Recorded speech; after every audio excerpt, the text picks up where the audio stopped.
Hi hello నమస్తే welcome back to our channel Srilasya. అందరు ఎలా ఉన్నారు? నేనైతే చాలా బాగున్నాను గైస్. పీజీలో ఉండడం వల్ల వీడియోస్ అయితే ఆన్ టైంకి పోస్ట్ చేయలేకపోతున్నాను. సో ఈ రోజు అయితే మీ ముందుకు ఒక మంచి వీడియోతో అయితే వచ్చేసాను. హైదరాబాద్ బంజారా హిల్స్ లో ఉన్న పూరి జగన్నాథ్ టెంపుల్ కి అయితే వచ్చేసాను. ఈ రోజు ఈ టెంపుల్ టైమింగ్స్ వచ్చేసి మార్నింగ్ 6 o'clock ఓపెన్ అవుతుంది, మధ్యాహ్నం 2 o'clock కి క్లోజ్ అవుతుంది, ఈవినింగ్ 4:30 to 5 మధ్యలో ఓపెన్ అవుతుంది, అలాగే 9 కి క్లోజ్ అవుతుందండి. శ్రీ మహావిష్ణు అవతారమే జగన్నాథ్ స్వామి గారు. బలభద్రుడు అంటే బలరాముడు, అలాగే సుభద్రాదేవి, ఈ ముగ్గురి విగ్రహాలు అయితే మనం గుడి లోపలైతే చూడొచ్చండి. సిటీ అవుట్స్కట్స్ లో విశాలమైన ప్రాంగణంలో ప్రశాంతంగా ఉంటుందండి. 2018లో ఈ ఆలయం నిర్మాణం అయితే పూర్తయింది. ఈ ఆలయంలో ఆర్కిటెక్చర్ అంతా కూడా ఒరిస్సాలో ఉన్న పూరి జగన్నాథ్ టెంపుల్ కి రెప్లికా లా ఉంటుందండి.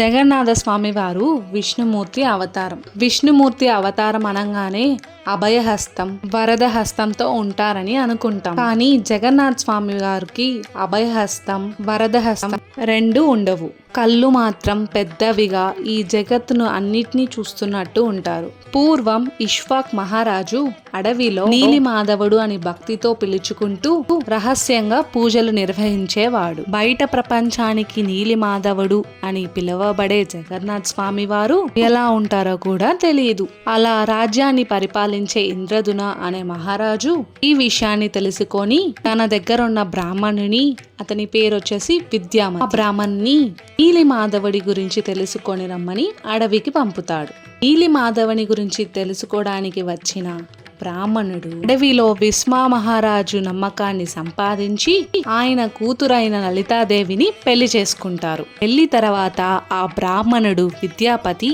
ఆ నీలిమాధవుణ్ణి చూపించమని అడుగుతాడు. అప్పుడు విశ్వాపరాజు తన అల్లుడికి కళ్ళగంతలు కట్టి తీసుకెళ్తాడు. తన అల్లుడు విద్యాపతి తెలివిగా దారిలో ఆవాలు పోసుకుంటూ వెళ్తాడు. కొన్ని రోజులకు ఆవాలు మొలకెత్తి దారిలా కనిపిస్తాయి. నీలిమాధవుడు ఉన్న గృహను కనిపెట్టిన విద్యాపతి తన రాజైన ఇంద్రదునికి కబురు పెట్టారు.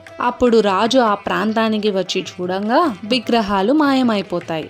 నీలిమాధవుని విగ్రహం మాయమవడంతో నిరాశ చెందిన రాజు నిరాహార దీక్షతో అశ్వమేధ యాగం చేస్తాడు. అప్పుడు మహావిష్ణు రాజు కలలోకి వచ్చి సముద్ర తీరంలో చంకీ నది ముఖద్వారానికి వేప మొద్దులు కొట్టుకొని వస్తాయి, వాటితో విగ్రహాలు చేయించమని చెప్తారు.